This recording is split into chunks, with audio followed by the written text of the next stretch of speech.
nandito na si Ivory, oh. Oh, nandito si Milky, si Ivory, si Brown.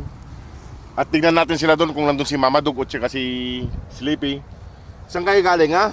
At tignan ko muna doon mga boss bago ko sila bigyan ng pagkain kasi aawahin lang nila si Brown pag binigyan ko na sila ng pagkain dyan. At ayun, oh. Si Milky, salamat naman at nakabalik si Ivory. Hindi ko lang alam kung si Mamadug ay nandito na rin, tsaka si Sleepy. Ayun, oh. Kasi pag iniwanan ko doon yung tatlo, awayin lang si Brown. Saan kayo galing? Ivory, saan galing? Saan kayo galing? Dalawang araw kayo nawala. Mga pasaway kayo, makulit kayo. Kaya mga boss, at hanapin ko lang yung tingnan ko lang nakabalik na dito silang lahat. Kasi hindi ko nga alam kung saan sila pumupunta. Nag-iikot-ikot ako rito, hindi ko sila mahanap. Baka may natagpuan silang lugar na lagi nilang pinupuntahan. Ayan, dalawa lang sila rito. Tingnan ko kung nandyan yung iba.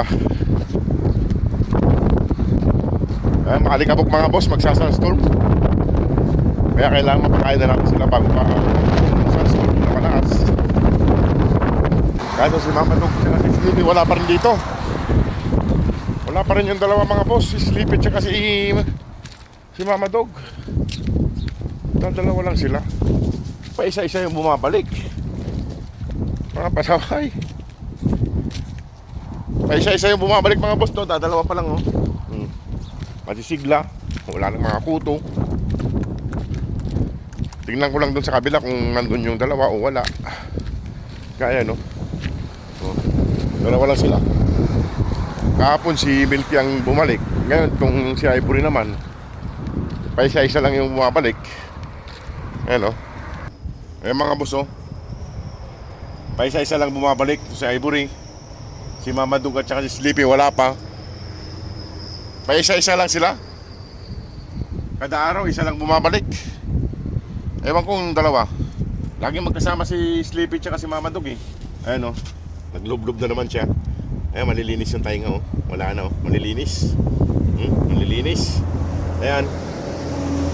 At pakainin na natin sila kasi ito na naman sila. Dadalawa lang yung bumalik. Dadalawa lang. Si Ivory lang at saka si Milky. Kahapon si Milky ang bumalik. Ngayon si Ivory naman.